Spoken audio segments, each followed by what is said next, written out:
エビメタルの物理と限界、身体能力の限界。うわぁ。ゼンさん、音量下げてください。鼓膜が破れる。スピーカーから衝撃波が出てますよ。工事現場ですか？何を言ってるんですか？これは癒しですよ。いやいや、ツーバスの連打が地響きみたいになってますって。ガク君、この轟音をただの騒音だと思っていませんか？それは大きな間違いです。ヘビメタルとは人間が肉体の限界を超えて楽器を操作する音楽的アスリートたちによる崇高なスポーツなんです。スポーツ？音楽なのに？はい。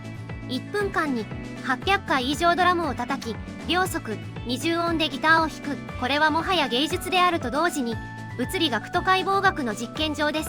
今日はヘビメタルという名の極限状態について解説しましょう。まずメタルのエンジンともいえるツーバス、ダブル、バスドラムの話です。どこって心臓が止まりそうなあの連打ですね。あれは両足を使って交互にバスドラムを蹴り続けています。初期のメタルでは BPM テンポ180くらいでしたが、現代では280を超えます。これは1秒間に約10発以上、ミシンより速いです。足でミシンを踏む速さ、人間の足ってそんなに動くんですか？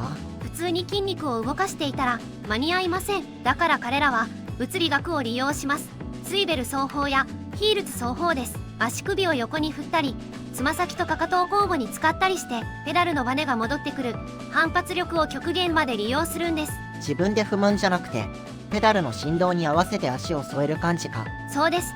強振を利用した振動制御ですね。さらに速すぎると音自体が問題になります。巨大な太鼓は叩いてから音が響くまでにタイムラグがあるんです。だから超高速で連打すると音がつながってウーという低いノイズにしか聞こえなくなります。何やってるかわかんなくなっちゃうんだ。そこで現代のドラマーはトリガーというセンサーを使います。ペダルが革に触れた瞬間に電子信号を送り、スピーカーからカチッという硬いサンプル音を出す生音とデジタル音のハイブリッドで粒立ちを確保しているんです。フィジカルの限界をテクノロジーで補強してるんですね。次にギターの歪み、ディストーションについても物理的に見てみましょう。そもそもなんであんなギャインって音がするんですか？あれは波形を潰しているからです。通常の綺麗な音は丸い正弦波、サイン波を描きます。しかしアンプの音量を限界まで上げると回路の許容量を超えて波の頭が切り取られてしまいます。これをクリッピングと言います。波形が四角い区形波に近づくんです。波が四角くなるとどうなるんですか？倍音が無限に発生します。本来の音の高さ以外の高い周波数の音がジャリジャリと混ざり合う。これがノイズではなく迫力ある音の壁として認識されるのがメタルの特徴です。機械の悲鳴を音楽にしちゃったわけか。さらにメタル特有の不気味な響きにも秘密があります。トライト音、3000音です。ドとファのシャープのような非常に不安定な音程のことです。実はこれ中世ヨーロッパの音楽理論では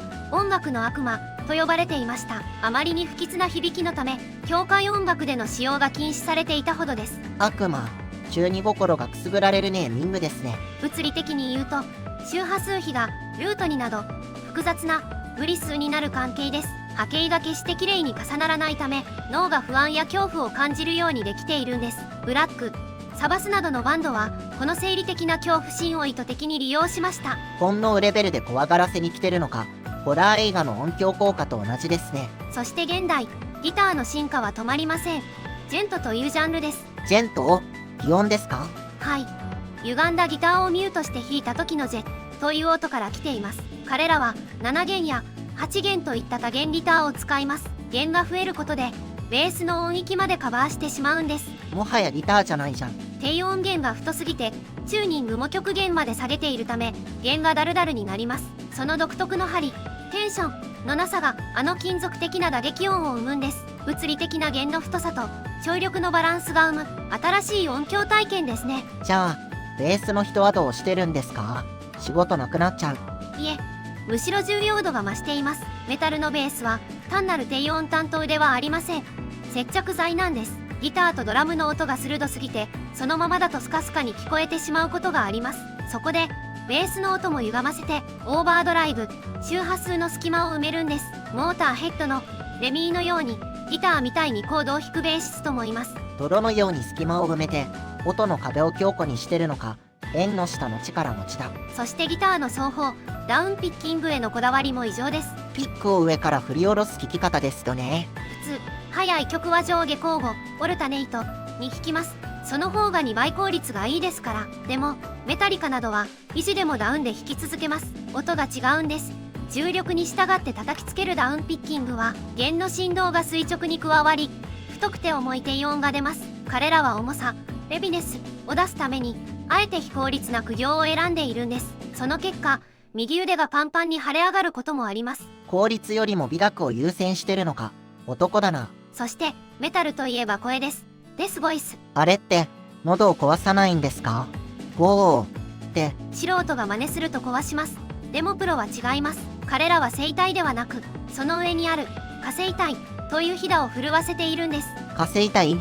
そんな場所があるんですか？はい。本来は息を止める時などに使う器官ですが、ここを意図的に振動させることで、歪んだ倍音を生み出しています。これは、モンゴルの伝統的な歌唱法、ホーミーや、チベット仏教の度胸と同じ原理なんです。お坊さんのお経とデスメタルが同じ。解剖学的にはそうです。どちらも通常の人間の声を超えた倍音豊かな神秘的な響きを求めた結果、同じ発声法にたどり着いたんです。さらに客席の動きにも物理法則が働いています。ライブでのモシスピット、体をぶつけ合う行為です。一見カオスに見えますが、コーネル大学の研究によると、あれは微装気体の分子運動と全く同じ動きをしているそうです。人間がガス分子になった？個人の意思ではなく、集団としてのエネルギー保存則に従って動いているんです。そしてウォール・オブです。左右に分かれて激突するやつは、気体が液体に変わる相転移の現象に似ているそうです。科学者ってそんなことまで研究してるんですか？最後に音圧戦争、ラウドネスウォーについても触れておきましょう。 CD の収録レベルの限界まで音量を上げる競争のことです。特にメタルは迫力が命なので、波形の隙間を全て埋め尽くし、画面上が真っ黒な糊のようになるまでコンプレッサー、圧縮をかけました。その結果、ダイナミクス、強弱が失われ、ずっと叫んでいるような音源が増えました。物理的なデータの限界までパンパンに詰め込んでるのか。聞く方も疲れますが、その圧こそが快感でもある。音の暴力性に身を委ねることで、日常のストレスを吹き飛ばすんです。今日はヘビメタルの物理学についてお話ししました。うるさいだけじゃなかった。筋肉と骨と物理法則を駆使した精密な芸術だったんですね。その通りです。彼らはステージの上で命を燃やして音の壁を築いています。次にメタルを聴くときは、その背後にあるフィジカルの凄みを感じてください。はい。まずは首の筋トレから始めます。首のヘルニアには気をつけてくださいね。ヘッドバンディングのしすぎで硬膜下血腫になった症例も報告されていますから。